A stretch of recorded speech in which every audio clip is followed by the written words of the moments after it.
by Ms. S.P. Samaradivakara, who is currently reading for a PhD at the ITI, registered at the University of Colombo, and she received an MPhil in molecular biology and aquaculture from the University of Caesalpinia.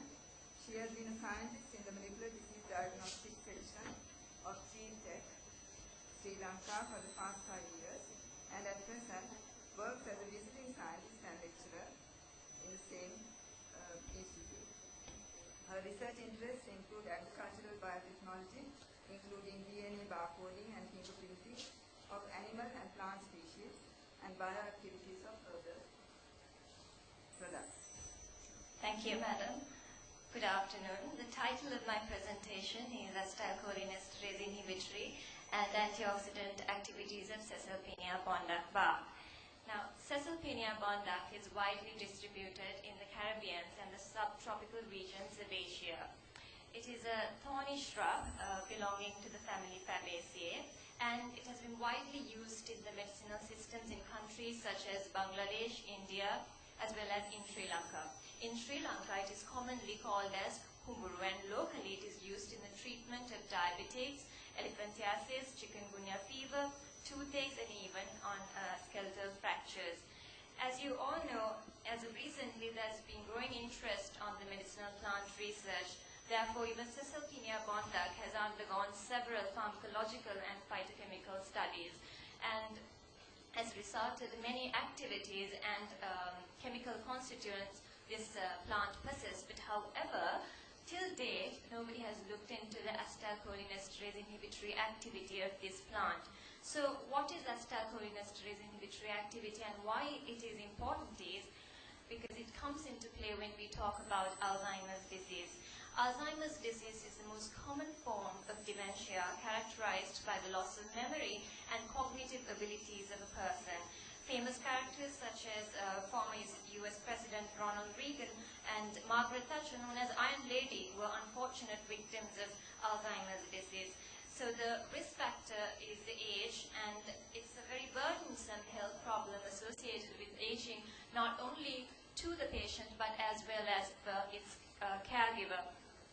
And in Lancet and all, it is mentioned that the highest prevalence of dementia occurs in the low-middle income countries, and note that Sri Lanka falls under that category of countries. And in Professor Asita De Silva's paper titled Alzheimer's in Sri Lanka, it stated that the highest prevalence of dementia occurs in Sri Lanka, in the Indian subcontinent. And to make matters worse, there's no cure for Alzheimer's, but only treatment therapies in the management of Alzheimer's disease. So, to understand the use of acetylcholinesterase inhibitors, we need to understand the basis of cholinogenic hypothesis. What this talks about is that the low levels of the neurotransmitter acetylcholine is associated with Alzheimer's. Therefore, by enhancing the neurotransmitter acetylcholine levels at the synaptic cleft would in turn enhance the cognitive cholinogenic signaling. To further elaborate on this scenario, so you have the transmitting neuron and the receiving neuron. When the signal gets transmitted via synaptic cleft with use of acetylcholine neurotransmitter, once the receiving neuron has taken up the signal, it gets released by the receptors and then gets hydrolyzed by acetylcholinesterase. Now here, as a treatment approach, we introduce acetylcholinesterase inhibitors. Therefore, acetylcholinesterase gets inhibited and the acetylcholine stays intact at the synaptic cleft and enhances the cholinogenic signaling. So, through the use of this, there are several acetylcholinesterase inhibitory drugs available in the market, but however they have severe adverse side effects, and the effects are not long-lasting, and it's no cure yet for Alzheimer's. Therefore, there is a dire need yet to look into possible lead compounds, preferably from natural sources, in the management of Alzheimer's disease symptoms. At the same time, along with this, another thing related correlates with Alzheimer's, which is the oxidative stress. Now, in Alzheimer's patients, in the brains, you observe what we call as amyloid plaques due to the misfolding of beta-amyloid peptides. These amyloid plaques causes neuroinflammation, which in turn gives rise to reactive oxygen species and lets the patient undergo endogenous oxidative stress.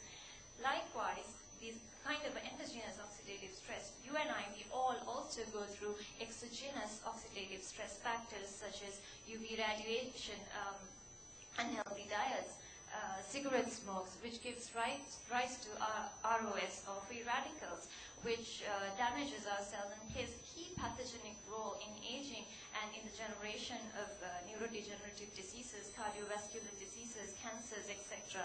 So as a treatment approach, along with acetylcholinesterase inhibitors, use of antioxidants would be of benefit in the treatment and management of AD.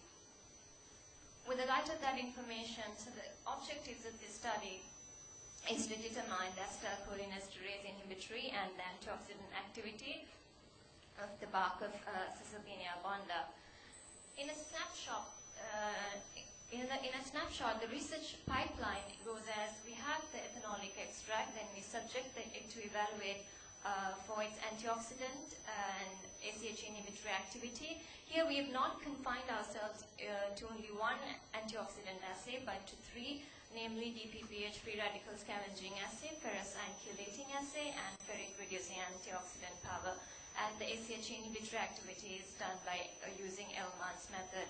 All of these assays are microwell plate assays, and the readings are taken using a microplate reader, namely SpectraMax. Moving on to the materials, we've taken, as a start off, we've taken the bark of C. bonduc, which is collected from Chilao, and then it was shade dried and the powdered material was extracted using cold extraction technique. And moving on to the principles behind the assays we've employed.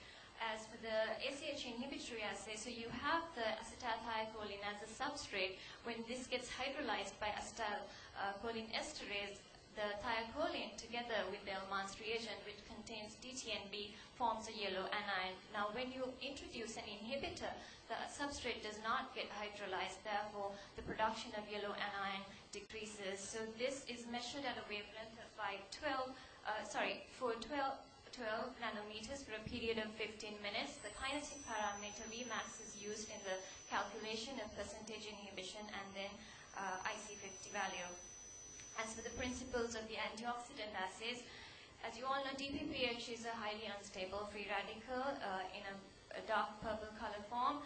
So when it gets quenched by an antioxidant, it gets turned into its yellow color form, and that is measured at a wavelength of 470 nanometers. In the FICA assay, we are looking into the chelating ability of an antioxidant. So ferrous together with ferrocene would form a very bright pink color complex, but when it gets chelated by the antioxidant, it cannot form that the pink color complex. Therefore, the color reduces. This is a color reducing assay, and that is measured at a wavelength of 562 nanometers.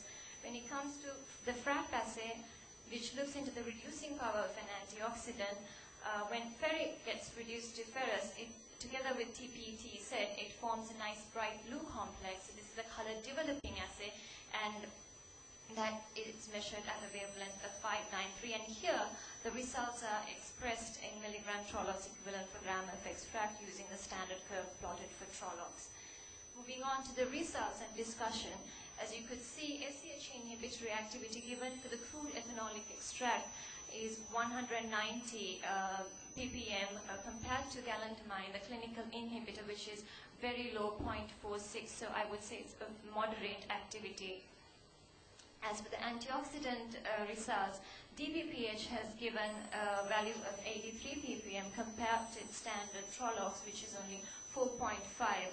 And chelating ability is very